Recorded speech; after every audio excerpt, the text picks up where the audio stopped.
Beyerdynamic is one of the most prestigious headphone manufacturers in the entire world. And last year they made their debut into the consumer market with the Custom One Pro. But we're going to look at those today and see if they're really any good or if they're just trying to play catch up to Sennheiser and Audio-Technica.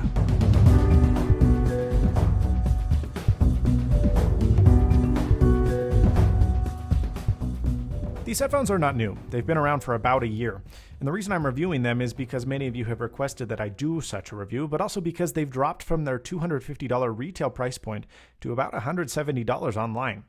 Now, these are the first Beyerdynamic headphones to integrate a removable cable, which is just so amazing, and I'm so happy that Beyerdynamic finally got on board. It's taken years to get there. But the cable is really, really great. It's PVC layered, so you're not going to get any cable rub or cable noise. You have an adapter in case you want to plug into an amplifier. It's just a really, really great cable.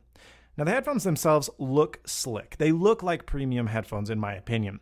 The faceplates are removable, so if you want to make them look different, you can do so. They're available for about $15 to $20 online. As with every headphone, they have an adjustable ear cup, which works pretty well. Beyerdynamic has historically built all of their padding out of velvet, but this time around they decided to go with pleather, and it actually worked out to be really great. The headband itself is super great at support, and the ear cups are really, really soft, which is fantastic considering that the headphone really doesn't even weigh that much, so it's perfectly comfortable. Perhaps the greatest thing is their low 16 ohm impedance, which in short means they don't withdraw very much current. You'll be able to power these headphones with pretty much any mobile device, including, yes, your iPhone.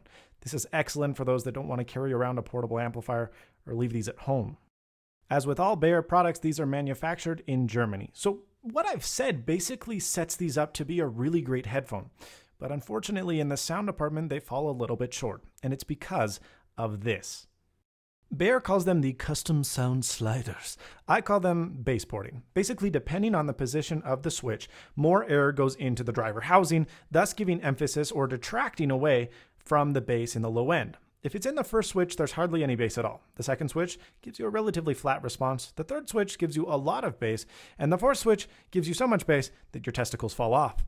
Now, I'm not saying this thing doesn't work, because it does, and it's actually amazing how much it changes the sound of the track. The problem, however, is they focus too much on the low end, and in short, if I could explain this headphone in one word, it would be mud.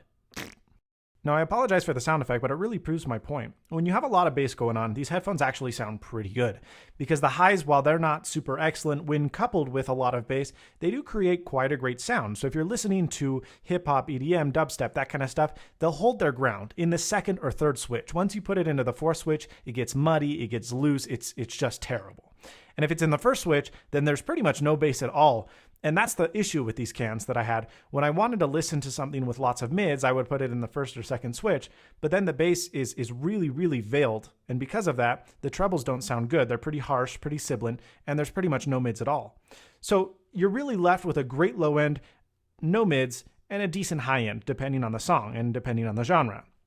If you're listening to rock, and not all rock, not this new alternative style, but classic, not classic rock either, but that harder, harsher kind of rock, like Nirvana, like Foo Fighters, pretty much anything with Dave Grohl, they're actually going to sound pretty good on these headphones.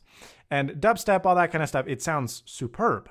The issue is, if you want to listen to anything else, if you want anything with a decent mid-end, let's take jazz, let's take classical, let's take house, it's not going to sound good. In fact, it'll sound really bad. Now, I'm not saying that these are bad headphones. They do what they do, and they do what they do well. If that's what you're going to listen to, then they'll probably be a decent option. The problem is that you have a lot of headphones in this same price range, like the Shure SRH 840, like Beyer's own DT770, like the Creative Arvana Live 2s, that are really, really good in every genre. These are just pretty good at one or two. So at the end of the day, I can't really recommend these headphones. They look great. The build quality is superb. They're very comfy, but they're not great headphones all around. They're really good at dubstep, hip-hop, EDM, a couple genres of rock, and that's about it. After that, they're just overpriced cans. I'm Quinn of Snazzy Labs. Thank you so much for watching. Please subscribe, rate, comment, and as always, stay snazzy. See you later, folks.